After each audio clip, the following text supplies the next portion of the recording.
स्वाध्यायः परमः। Doctor Baba Saheb Ambedkar open university.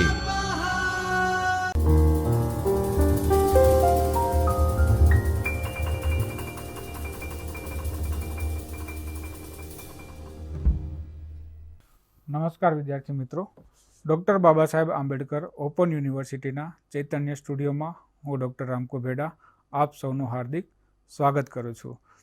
આગળના લેક્ચરમાં મિત્રો આપણે સંપાદન પ્રક્રિયાના પરિચય અને વિકાસ રેખા ઉપર વાત કરી હતી. આ લેક્ચરમાં આપણે સંપાદન પ્રક્રિયાના અન્ય વિવિધ પાસાઓ ઉપર ચર્ચા કરીશું, જેમાં સંપાદકીય ધોરણો નિર્ધારિત કરવા.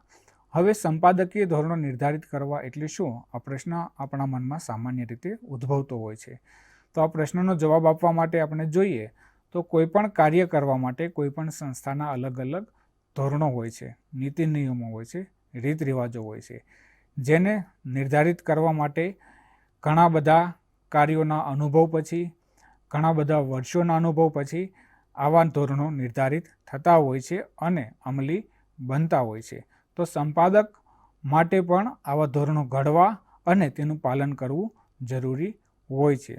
અખબારને જ્યાં સુધી એક ઔદ્યોગિક પ્રક્રિયા તરીકે જોવામાં આવતા હતા ત્યાં સુધી સંપાદકીય માર્ગદર્શિકા સાવ પ્રાથમિક સ્તરની હતી અને તેનું ખાસ મહત્ત્વ પણ ગણાતું ન હતું. ઔદ્યોગિક ક્રાંતિની આપણે વાત કરીએ તો સમગ્ર વિશ્વમાં જ્યારે ઔદ્યોગિક ક્રાંતિ થઈ, ઔદ્યોગિક ક્રાંતિની શરૂઆત થઈ ત્યારે અખબારોને પણ એક ઔદ્યોગિક એકમ તરીકે જોવામાં આવતું હતું, એક ઔદ્યોગિક પ્રક્રિયા તરીકે મૂલવવામાં આવતું હતું. પરંતુ જેમ જેમ વિકાસ થતો ગયો તેમ અખબારનું મહત્ત્વ, સામાજિક ઉત્તરદાયિત્વ અને સમાજ સેવા અથવા તેમના લક્ષ્યો નિર્ધારિત કરવામાં આવ્યા તો તેમનું લક્ષ્ય બદલાયું. પરંતુ 20મી સદીના મધ્યભાગથી અખબારોનો વૈચારિક આંદોલનો જગાવવાનો હેતુ સ્થાપિત થતો ગયો અને એ સાથે મૂળભૂત સંપાદકીય માર્ગદર્શિકા વધુ ચોકસાઈથી આકાર પામવા લાગી અને ત્યારથી જ એ ટૂંકા ભાષાકીય સ્વરૂપમાં પ્રાપ્ય બનતી રહી છે. તો હવે 20મી સદીની આપણે વાત કરીએ તો 20મી સદીના ઉત્તરાર્ધમાં ભારતમાં આઝાદી આંદોલનો તેમજ સમગ્ર વિશ્વમાં ક્રાંતિકારી ચળવળો વગેરેએ સંપાદકીય ધોરણો નિર્ધારિત કરવા માટે અખબારોને મજબૂર કર્યા એવું આપણે કહી શકીએ. જેમાં મધ્યભાગથી અખબારોનો વૈચારિક આંદોલન જગાવવાનો હેતુ સ્થાપિત થતો ગયો. એટલે કે આપણે ખાસ ભારતના સંદર્ભમાં વાત કરીએ તો ઉત્તરાર્ધની મધ્ય ભાગથી એટલે 1920થી 1960 સુધીનો આપણે સમયગાળો જોઈએ છીએ તો 1947 સુધી આપણો મુખ્ય ઉદ્દેશ હતો કે દેશને આઝાદી અપાવવાનો. તો દરેક પ્રકારના અખબારો વધુમાં વધુ અને વહેલી તકે આઝાદી મળી રહે તે માટે પ્રયાસો કરતા હતા અને તે સંદર્ભની સામગ્રી પ્રકાશિત કરતા હતા. તો જે તે સમયના પત્રકારોએ અથવા સંપાદકોએ જે તે સમયે ચોક્કસ માર્ગદર્શિકાઓ બનાવી હતી સમયને અનુલક્ષીને. પરંતુ આપણને આઝાદી મળ્યા પછી આપણા દેશમાં અને સમાજમાં અનેક પ્રકારની સમસ્યાઓનો સામનો કરવો પડતો હતો. તો સમસ્યાઓના નિવારણ માટે પણ ચોક્કસ પ્રકારની અખબારી નીતિઓ હતી અને તેને અનુરૂપ માર્ગદર્શિકાઓ અસ્તિત્વ ધરાવતી હતી, જેને આપણે આજે ઘણા પુસ્તકોમાં જોઈ શકીએ છીએ અથવા ગણેશ શંકર વિદ્યાર્થી, બાબુરાવ વિષ્ણુ પરાડકર, મહાત્મા ગાંધી, માખનલાલ ચતુર્વેદી જેવા અનેક ઇતિહાસ નિર્માતા જે પત્રકારો છે તેમણે પોતપોતાની માર્ગદર્શિકાઓ આપેલી છે અને તેની નીતિ રીતિ મુજબ તેઓ અખબાર ચલાવતા હતા. આ પૂર્વે કેટલીક છૂટી છવાઈ સંપાદકીય માર્ગદર્શિકાઓ હતી જે એક ન્યૂઝરૂમમાંથી બીજા ન્યૂઝરૂમમાં પહોંચે ત્યાં સુધીમાં તેમાં ઘણી વિસંગતતાઓ ઉમેરાઈ જતી હતી. આપણે વાત કરીએ તો જે છૂટી છવાઈ કે જે સંગઠિત કે ઓર્ગેનાઇઝ માર્ગદર્શિકાઓ ન હતી. છૂટી છવાઈ એટલે કે માની લો કોઈ એકલ દોકલ વ્યક્તિ દ્વારા ઘડવામાં આવી હોય અને તેને બીજા વ્યક્તિ કે બીજા ન્યૂઝરૂમ સુધી પહોંચે ત્યાં સુધીમાં તેમાં કેટલીક વિસંગતતાઓનો સમાવેશ થતો હતો. વિસંગતતાઓ એટલે કે કોઈ વ્યક્તિ એમાં પાછળથી ફેરફાર કરે અથવા છૂટછાટ લઈને તેમાં પોતાની અનુકૂળતા મુજબ પરિવર્તનો કરે તો તે પ્રકારની સંપાદકીય માર્ગદર્શિકાઓ સર્વસ્વીકૃત ન હતી એમ પણ આપણે કહી શકીએ. ઉદાહરણ તરીકે ટકાવારી શબ્દ ગાણિતિક ચિહ્ન પર્સેન્ટેજના ચિહ્ન તરીકે પણ લખી શકાય, પરંતુ પોતાના અખબારમાં સાતત્ય અને એકરૂપતા માટે ટકાવારી લખવું કે ગાણિતિક ચિહ્નોનો ઉપયોગ કરવો એ સંપાદકે જાતે નક્કી કરવું પડે અને આવી જગ્યાએ સંપાદકે પોતાની વિવેક બુદ્ધિનો ઉપયોગ કરીને સામગ્રી લોકો સુધી પહોંચાડવી જોઈએ. એટલે સંપાદકીય માર્ગદર્શિકા તૈયાર કરવી એ બહુ કડાકૂટભર્યું કામ તો છે જ, પરંતુ તેની આવશ્યકતા જોતા તેને અવગણી પણ શકાય નહીં. ખોટી, નબળી કે સાતત્યહીન ભાષા અસ્વીકૃત હોય અને ધોરણો કે માપદંડો સુનિશ્ચિત, સ્પષ્ટ અને દ્રઢ હોવા જોઈએ. આપણે વાત કરી તેમ સંપાદકીય માર્ગદર્શિકા તૈયાર કરવાનું કામ બહુ જ જટિલ અને સમય માંગી લેતું કામ છે. તો તેની આવશ્યકતા જોતા તેને અવગણી પણ ના શકાય, કારણ કે તમારે જે અખબારમાં સામગ્રી આપો છો વાચકોને તે એકદમ સાતત્યસભર અને લોકરુચિને ધ્યાનમાં રાખીને આપવાની હોય છે. એટલા માટે તેને ખોટી, નબળી કે સાતત્યહીન ભાષા અસ્વીકૃત હોય અને ધોરણો કે માપદંડો સુનિશ્ચિત, સ્પષ્ટ અને દ્રઢ હોવા જ જોઈએ. તો જ એક સાચી માર્ગદર્શિકા સંપાદકોને પ્રાપ્ત થાય અને લોકોમાં અથવા સંપાદકોમાં અથવા માધ્યમ ક્ષેત્રે કાર્ય કરતા કર્મચારીઓમાં સ્વીકૃત બનતી હોય છે. રેડિયો માર્ગદર્શિકાની આપણે વાત કરીએ. 21 ઓગસ્ટ 1920ના દિવસે ડેટ્રોઇટ, અમેરિકા ખાતે એક નાનકડા રેડિયો સ્ટેશનના ઉદ્ઘોષકે આવું કંઈક કહ્યું. અને હવે જોઈએ સમાચારો. રેડિયો સ્ટેશનના એ દૂરદર્શિતા ધરાવતા પત્રકારે સર્જેલા પ્રથમ રેડિયો ન્યૂઝ હતા, જ્યાં રેડિયો પત્રકારત્વની આવશ્યકતા અનુસાર રેડિયો ન્યૂઝરૂમના નવા માપદંડો ઘડાયા હતા. હવે આપણે વાત કરીએ તો અખબારો માટે જે માર્ગદર્શિકા તૈયાર કરવામાં આવી હતી તે જ માર્ગદર્શિકા શું રેડિયોમાં માટે ના ચાલે? તો તેનો જવાબ છે ના, કારણ કે રેડિયો એ વીજાણુ માધ્યમ છે, શ્રાવ્ય માધ્યમ છે, જ્યારે અખબાર એ પ્રિન્ટ માધ્યમ છે અને તેની માર્ગદર્શિકા અને રેડિયોની માર્ગદર્શિકા બંને અલગ અલગ હોય છે. અહીં સમાચારો વાંચવાને બદલે સાંભળવાના હોય છે, વર્તમાન સમયમાં જ સાંભળવાના હોય છે અને આથી આવશ્યકતાઓ પણ અલગ અલગ હોય છે. કશું જ રેકોર્ડિંગ કરીને રજૂ કરવામાં આવતું ન હતું. આથી લાંબા સમાચારોને બદલે ટૂંકા, સ્પષ્ટ અને અસરકારક સમાચારોનું સ્વરૂપ અહીં આકાર પામ્યું હતું.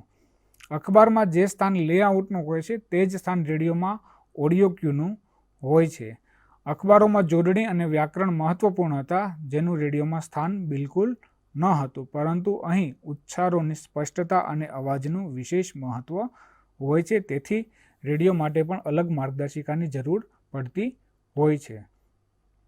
ઈસવીસન 1940માં ટીવી ન્યૂઝરૂમનું આગમન થયું. અહીં જરૂરિયાતો પણ અલગ હતી, માટે ટીવી માટેના પડકારો પણ અલગ હતા.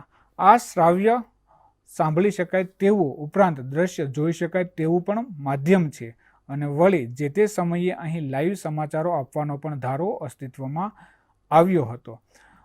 તેના પરિણામે ટીવી માટે અલગ માર્ગદર્શિકાની આવશ્યકતા ઊભી થઈ, જેમાં પડદા પર રજૂ કરી શકાય તેવા દ્રશ્યો કેવા હોવા જોઈએ, ગ્રાફિક્સ કેવા હોવા જોઈએ, બોલવા માટે તૈયાર કરેલ લખાણની ભાષા અને અવાજના આરોહ અવરોહ પર વિશેષ ધ્યાન આપવામાં આવતું હતું.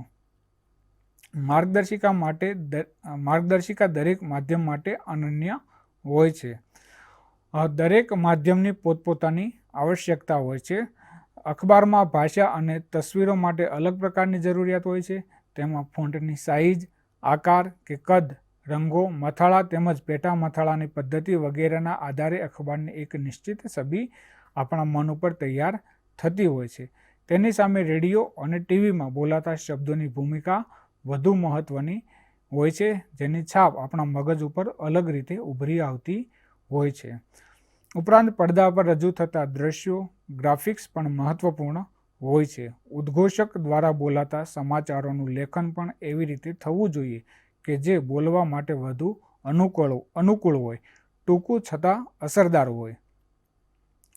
કર્તરી વાક્ય રચના, જેને આપણે એક્ટિવ વોઇસમાં લખાતા દરેક અહેવાલને ચોટદાર અને ધારદાર બનાવવામાં આવતા હોય છે. ભાષા, ટાઇપસેટિંગ, ગ્રાફિક્સ કે તસવીરો જે તે માધ્યમોનો મિજાજ દર્શાવનારા હોવા જોઈએ. તેના આધારે જે તે માધ્યમ અભ્યાસપૂર્ણ છે કે ચટપટી ખબરો આપનારું, તાંત્રિક વિષય સંબંધિત છે કે મનોરંજક સામગ્રી પીરસનારું એ દર્શકને સમજાતું હોય છે. વોલ સ્ટ્રીટ જર્નલ એકમાત્ર એવું અખબાર હતું જેણે બહુ મોડેથી તસવીરો પ્રકાશિત કરવાનું શરૂ કર્યું. ત્યાં સુધી તે એક જ રંગની આભા દર્શાવતા બિંદુ ચિત્રાંકનનો ઉપયોગ કરતું હતું. પરિણામે એ બિંદુ ચિત્રાંકનનો વોલ સ્ટ્રીટ જર્નલની આગવી ઓળખ ગણાતા હતા. સૌથી મૂલ્યવાન અને વ્યાપકપણે પ્રચલિત બનેલી સંપાદકીય માર્ગદર્શિકા એસોસિએટેડ પ્રેસ દ્વારા આપવામાં આવી હતી. આપણે એસોસિએટેડ પ્રેસ વિશે વાત કરીએ તો તે અમેરિકાની એક સમાચાર આપતી ન્યૂઝ એજન્સી છે. આ કંપની ઈસવીસન 1846થી સમાચાર આપવાના વ્યવસાય સાથે જોડાયેલી હતી, પરંતુ તેની પ્રથમ માર્ગદર્શિકા ઈસવીસન 1953માં તૈયાર થઈ. એસોસિએટેડ પ્રેસની માર્ગદર્શિકા આજે લગભગ 600 પાના જેટલી દળદાર થઈ ચૂકી છે, જેમાં પ્રતિ વર્ષ નવા શબ્દો અને ભાષા પ્રયોગો માટે નવી માર્ગદર્શિકાઓ ઉમેરાતી રહે છે. જેમ કે ગૂગલ કરવું એ હવે નવો રૂઢ થયેલો શબ્દ પ્રયોગ છે. તો અંગ્રેજીમાં એ લખતી વખતે ગૂગલને કેપિટલને લખવામાં આવે છે, જેમ કે જસ્ટ ગૂગલ ઇટ. અમેરિકાના માધ્યમો માટે તેમાં અલગ પ્રકારના ઉમેરણો છે, જેમ કે વ્યોમિંગ માટે WYO, કોલોરાડો માટે COLO, ઇલિનોઇસ માટે ILL, 12 વાગ્યાના સમય માટે મધ્યાહન અથવા મધરાત પણ ઉદાહરણરૂપ છે. એ જ રીતે ફિલ્મોના શીર્ષક માટે દ્વિઅવતરણ ચિહ્નનો પ્રયોગ પણ કરવામાં આવે છે. એસોસિએટેડ પ્રેસની સંપાદકીય માર્ગદર્શિકા ખરીદી શકાય છે અને કમ્પ્યુટરમાં ઇન્સ્ટોલ પણ કરી શકાય છે, અને આપણું સંપાદનનું કાર્ય આસાન પણ કરી શકાય છે. એ પછી તમે જે કંઈ પણ ટાઈપ કરો તેને કમ્પ્યુટરમાં આપોઆપ માર્ગદર્શિકા અનુસાર સુધારાતું અથવા તો સુધારા સૂચવતું રહે છે. બ્રિટનમાં BBC ન્યૂઝ, ઇકોનોમિસ્ટ સામયિક, ધ ગાર્ડિયન, ધ ટેલિગ્રાફ અને ધ ટાઈમ્સ એવા સંપાદકીય માર્ગદર્શિકાના 5 જેટલા સંસ્કરણો ચલણી છે અને તે સૌથી વધુ ઉપયોગમાં ત્યાં લેવાય છે. એ જ રીતે અમેરિકામાં પણ એસોસિએટેડ પ્રેસ ઉપરાંત the New York Times, Wall Street જર્નલની માર્ગદર્શિકા પણ ઓનલાઈન ખરીદી શકાય છે. પરિવર્તન એ હંમેશા સતત ચાલતી પ્રક્રિયા છે અને એસોસિએટેડ પ્રેસની માર્ગદર્શિકા પ્રત્યેક વર્ષે નવા સંસ્કરણો આપણને આપતી રહે છે. તો આ જે માર્ગદર્શિકાઓ છે, જે તે અખબારોની માર્ગદર્શિકાઓ છે વિદેશોમાં, તેવી જ રીતે ભારતમાં પણ અનેક પ્રકારની માર્ગદર્શિકાઓ અસ્તિત્વ ધરાવે છે, જેમાં editors guild, press council of India, આ ઉપરાંત ભારત સરકારના વિવિધ કાયદા કાનૂન પણ ભારતીય સંપાદનની માર્ગદર્શિકાઓને વધુને વધુ સમૃદ્ધ કરે છે અને લોકો સુધી યોગ્ય લખાણો પહોંચે છે અને અખબારો પોતાની સામગ્રીને વધુ ચોટદાર અને ધારદાર બનાવીને લોકો સમક્ષ રજૂ કરતા હોય છે. તો આજે મિત્રો આપણે સમાચાર સંપાદન માર્ગદર્શિકાની પ્રક્રિયાના વિવિધ પાસાની ચર્ચા કરી. ફરી આપણે નવા વિષય સાથે મળીશું. ત્યાં સુધી આપ મને રજા આપશો. ધન્યવાદ મિત્રો.